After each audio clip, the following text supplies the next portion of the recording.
going on, everyone? This is Pink Floyd 27 from the Division 5 World of Warships Legends on YouTube, and today I'm going to show you the new battleship that was released yesterday in the June 21st update, the Tier 4 American battleship USS Nevada.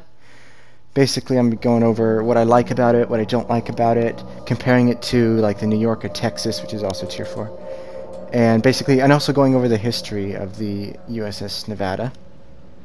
So if you noticed in this game, it's a 4v4. It's also because in the new update, German carriers were also introduced. So because of that, we get these 4v4, 5v5s, blah blah blah.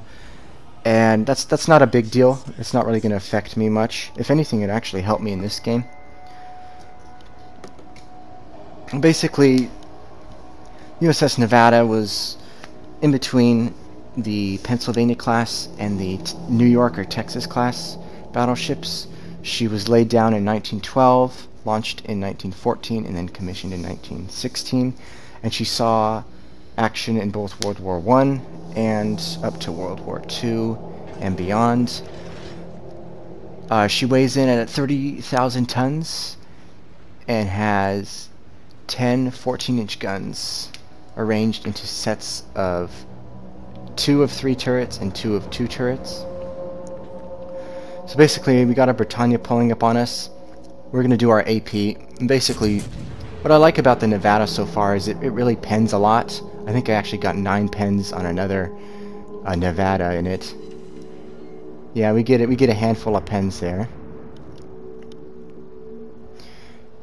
Nevada, I'm going to be comparing a lot to the Texas in this game, or the New York. I have the Texas. Basically the same thing. Same tier. Pretty similar.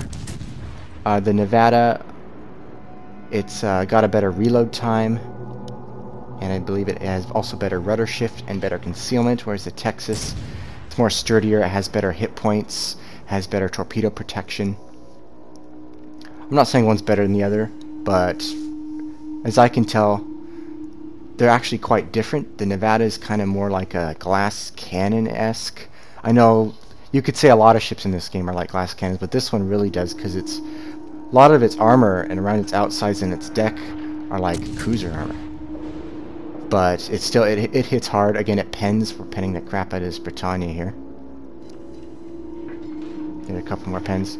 So the Nevada, in World War II, Nevada was stationed in the Pacific Fleet at Pearl Harbor on December 7th, 1941. When the Japanese attacked, she was moored at the back of Battleship Row. Because of this, the Nevada was susceptible to torpedo attacks and even took a torpedo. However, when the first wave was over, they decided that they were going to try to break away from the Battleship Row in an attempt to leave the harbor and out to the open sea, which was safer. However, during her attempt, the second wave came in, and she was caught, and there we get the Britannia out of there. And basically, you got dive bombers, you got torpedo bombers just doing runs on her over and over again. So she was eventually forced to beach herself in the harbor at Hospital Point. And there's even actually a memorial there today at Hospital Point commemorating the 60 sailors who lost their lives on that day. And then later in the war, the Nevada, after her remodeling or remake, was used around the time of D-Day to attack any German raids or German capital ships that might be trying to ambush during the assaults and the invasions. Her nicknames are Cheer Up Ship and the Ship That Is Unsinkable. She was finally sunk, but it was by Allies because the war was over and she was just a test target, and the guns couldn't do it, so they finally had to do it pretty much at point blank with torpedoes. That's how she gets her second nickname. We got a Gangoot here. That can be a tough ship to pen. You get 1 over pen there. Built a little bit differently than what you'd expect from a Tier 3 battleship, I guess. We're going to start swinging in all our guns here, all 10 of them. I'm really liking the dispersion on this Nevada compared to like Texas or New York. Maybe it's the 3 turrets compared to the 2. I'm not sure. Yeah, we have the Gangoot just like that. But again, it's also squishy. It can be squishy on the front. This Gangoot's shooting HE, so he's not really helping and demonstrate that. But we blew him up there. Okay, So now we got 2 ships left as we take a bomb from the carrier. Kind of stagnant on the other side of the map, not a lot of action, but again, there's not a lot of ships. So we got the Rhine and we got the Kirov pulling up on us here. I'm not even sure they're looking at me, to be honest.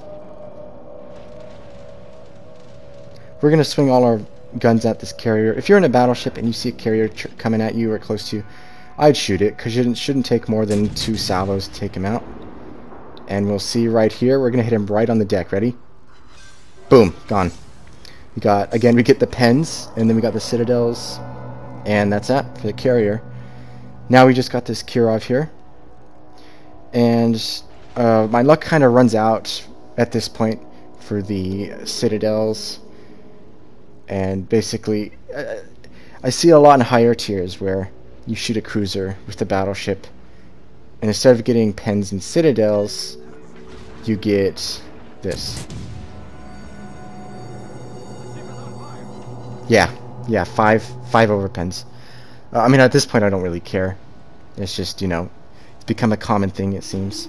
So when we look at our totals, we got 113,000 damage, 3 kills, 5 citadels, 5 ribbons, and 3 medals. And this being my first game in Nevada, I'm already impressed. I think it would be a great Tier 4 addition for the Americans and the American line. Again, it's a little bit different than the Texas.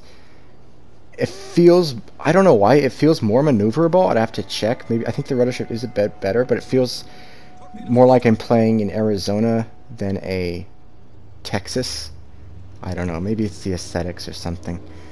But so far, again, I like it a lot, and I would love to play this in the Tier 4 Arena or Ranked when it comes out. But yeah, that's my take on the USS Nevada. And that's basically it. We're gonna be cleaning up this Kirov here in a second. And yeah, we're okay here. Alright, that's it, guys. Thanks for watching. See you later.